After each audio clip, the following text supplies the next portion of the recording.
I think we've got most of the crowd coming in now. And as soon as Kevin returns, we're going to resume with the program. This is a real culmination of the work that we've seen happening over more than 2 years. As we described, and as you'll hear more about, it was the Art Summit of 2013 that really got us officially kicked off on this plan. We had a little update on it last year, and I'm pleased that at this stage you're going to hear from two people who have been very, very deeply involved in this project for that entire period. I think it was somewhere around November 2012 that Kevin said to me, "Should we have a summit this year?" I said, "Oh, that sounds like a good idea. Let's do that," because we didn't have one in 2012. And he said, "So can we focus on cultural policy?" I said, "That's damn good idea. So let's move ahead on that." And before we knew it, we had a big steering committee and a huge process driving momentum toward that 2013 summit. And we've really come full circle now and done a huge consultation. To tell us all about it are Kevin McCone and Amanda Peters, who have been there on the ground along with many, many other people going through this process, and they've certainly put on the miles. So Kevin and Amanda, over to you. Thank you, Rob. Thanks, Rob. Yeah, me and my big mouth. The next time I have a really good idea, would somebody just put a bag over me? So, where do we start? We started with how it started. So we start at the beginning? Yeah. Okay, that'll be an interesting departure. So, as Rob said, we started this conversation in a big way at the summit in 2013. And we acknowledged at that time that this was in some ways a continuation of a conversation that had been going on for years, and that in many ways started in 1973 with Arts Access 73 at SFU, which is why in 2013 Nini Baird was our honorary chair. Nini's not able to be with us here today, and sends her regards and her encouragement, and she's really looking forward to hearing more about the outcomes. So we had a big confab. Many of you were here in 2013, and we decided that we needed to launch a new initiative to really formalize a conversation about the creation of a cultural policy framework for British Columbia. We initially started talking about creating a cultural policy until Nini pointed out that the policy is not a policy till the government says this is our policy. What we were working on was a framework. Thank you for that, Nini. Needing a name for it, we settled on BC Creative Convergence, and thank you, Cheryl McGraw, for that suggestion. And so BC Creative Convergence became the obsession of our lives for the last 2 years. Committees were formed, meetings were held, teleconferences were at play, and during all of that process, we came up with 5 themes and 3 key questions on which we decided to hang the whole conversation. So just an idea of who all was involved in this. Yeah, Rob just mentioned that there were lots of people that were involved right from the beginning, and we want to acknowledge and thank all of those people who took part in those early conversations. Collectively known as our engagement committee, we enjoyed the enthusiasm and commitment of all these folks who kept us going and kept us on track. There's too many to name out loud, but as you can see, we've got a whole lot of them here. Some of them are in the room today, and you can see that it was the work of many minds and hearts. An important point that came out of the early conversations, which started here in this room, mostly amongst people from our community in Metro Vancouver, was that we needed to get out of Vancouver and take this conversation through the province, get input from every corner of the province, that we needed genuine provincial engagement, and so we did. We hooked up with our friends at Arts BC at their conference later that year, and came up with a plan, and with them, in collaboration with them and their network of community and regional arts councils, we put together a tour of the province, and we were able to get the financial support of the province of British Columbia to make sure that we didn't have to hitchhike and that we wouldn't starve. And so Amanda and I hit the road. I'd like to, at this point, briefly, and I know I'm leaving people out, we've left people out, and we apologize, but there's just been so many, but we're really pleased that here in the room with us today are Kathy Ramsey, the President of Arts BC. Put your hand up where you are, Kathy, and their Executive Director, Neil Harrower, who, there you are. All the way from Haida Gwaii with us today is the President of the Haida Gwaii Community Arts Council, Beng Favreau. Hand up, Beng, who was so gracious and hospitable while we were up there. Ken Blackburn is here with us from Campbell River. Kirsten Schrader from Duncan, and Patrina McNeil, who were both instrumental in making sure that we had a great time while we were there in their community. And we were really grateful for all of that. So for 10 weeks, starting on March the 11th, we took the show on the road. We visited 14 BC communities, and Arts BC President Kathy Ramsey visited 4 communities that we weren't able to add to our schedule. Thank you for that. Kevin. If we'd had the time and the resources, we could probably have doubled the numbers of communities that we consulted with. People all over the province were so interested and committed to this conversation that in the final analysis, I think Rob alluded to this, there were more than 500 individuals took part in the 19 roundtables representing 62 communities. For example, 2 women drove 6 hours from Terrace to come to the Prince George Roundtable. In Williams Lake, there were people there from Ashcroft and Quesnel and 100 Mile House. Everywhere we went, people came from the surrounding communities and even from some pretty far out communities to make sure that they were there, coming from Fort Nelson to be at the Fort St. John Roundtable, for example. So there was, what does that little note mean? I don't know. I don't know. I'm supposed to say something else here. We'll just roll with it. And then we went, we also expanded the outreach substantially by presenting a roundtable in Penticton during the Arts BC annual conference there, which of course brought people from all over the province. I realize what that was now. It was... Oh yes, and I'm glad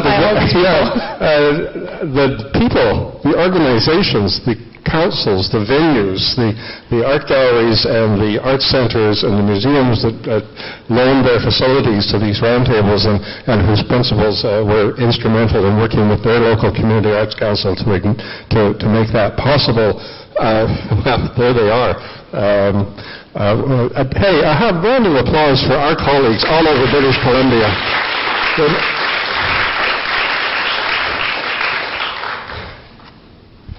So in addition to that, we had 82 participants who took part in an online survey that we conducted for those who were unable to attend a roundtable in person. And we asked the same sorts of questions that we asked at the roundtables and got feedback from them. So we hope that all of you here, everyone who was at those roundtables, the people across British Columbia who are with us today through the miracle of webcasting, will see that their personal and their local and their regional concerns are reflected in this cultural policy framework document that we'll be sharing with you today. It's quite clear to me, having done this trip, that all of British Columbia is really engaged in and interested in this particular issue. So what did we present when we were on the road? We had 5 themes emerge during our earlier discussions, and these were presented at the outset of each of the roundtables. So the themes were education, health, and wellness, promoting diversity, inclusion, and community cohesion, ensuring consistency and transparency in funding, supporting creation, research, and innovation, recognizing arts and culture as a pillar of economic prosperity. And I'd just like to add that both the themes and the questions changed slightly at the outset because we had a lot of feedback. For example, at the very first roundtable in Kelowna, the order of these themes was a little different. Recognizing arts and culture as a pillar of economic prosperity was actually phrased as ensuring that arts and culture had a strong link to economic prosperity. And somebody at the very first roundtable said, no, a link is not good enough. Arts and culture has to be a pillar of economic prosperity.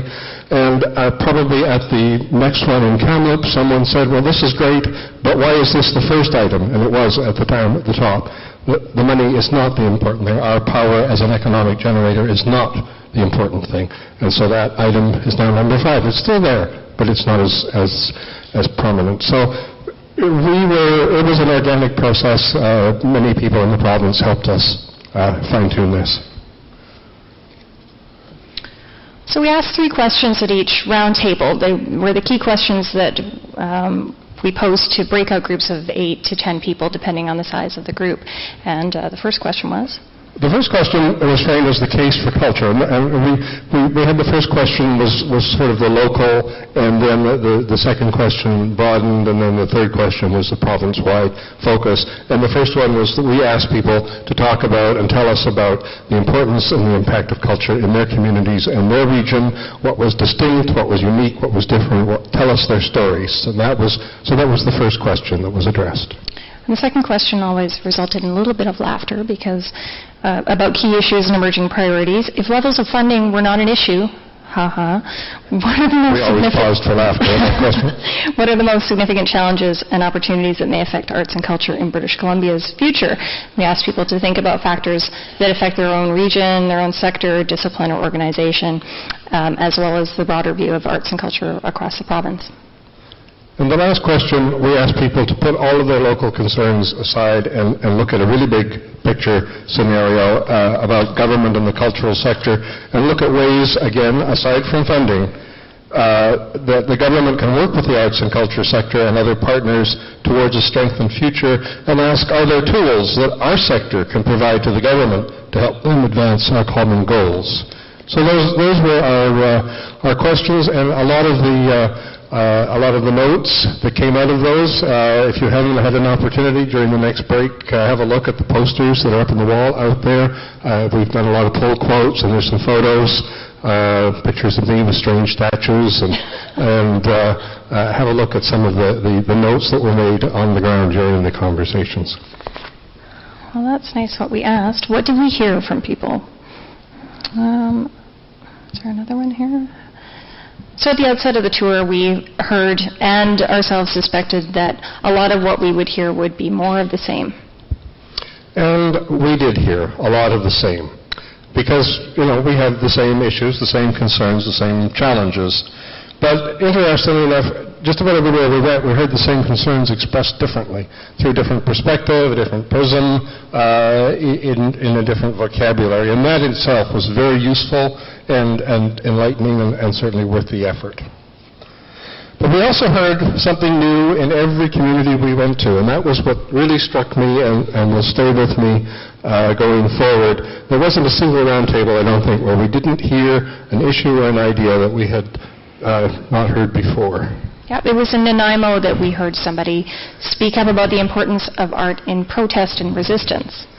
In Prince George, a hot glass artist talked to us about how she had, through community, engaged art in hot glass, and I'm not sure how that worked, but worked on conflict resolution in a community conflict that was going on in Prince George the previous year. And that was really interesting.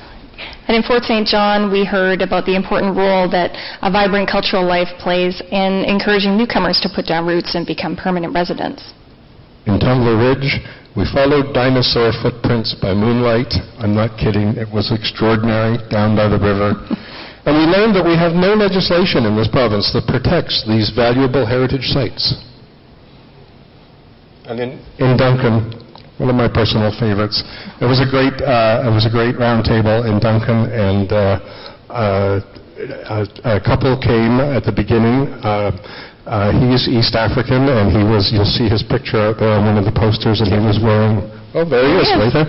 Oh, and there's our dinosaur friend. Yep. And he was wearing, as you can see, a traditional headdress, and they brought these instruments, which are Mbera, which is a gourd, as you can see, and inside the gourd there's a wooden box with flattened nails that are kind of times that they play. It's really quite a mystical instrument. They took part in the conversations with everyone else, and then at the end they asked if they could close the roundtable session with our traditional East African song, which they did, reminding us that here in British Columbia, our cultural landscape is not just French and English and First Nations, but it's a coming together of world cultures. And we had to go to Duncan to be reminded of that. Yeah. And so it went. Everywhere we traveled, we heard something new. Well, what else did we hear? I think it's your turn. It is my turn still. Well, we heard our creative community wants the government to acknowledge the importance of our sector by establishing a Ministry of Arts, Culture and Heritage. We heard that there is a need for an expanded role for the BC Arts Council. We heard that more decisions need to be made regionally and locally with less demand to tailor projects and programs to fit someone else's vision. We heard that we need to have more training opportunities, not only for young artists, but also for up-and-coming young arts administrators. And we also heard that we need more programs that bring national and international artists to communities throughout BC and to enable BC artists to showcase their work more widely throughout the province. We heard all of that, and we heard a great deal more. It was an exhausting, enriching, and enlightening. I think it was 10 weeks. I completely lost track. Amanda and I practically lived at the airport for most of this. If we seem a little bagged right now, it's because we really haven't quite gotten over it all. But our hosts everywhere were gracious and welcoming. Everyone went above and beyond to ensure that we experienced as much as possible of the local culture.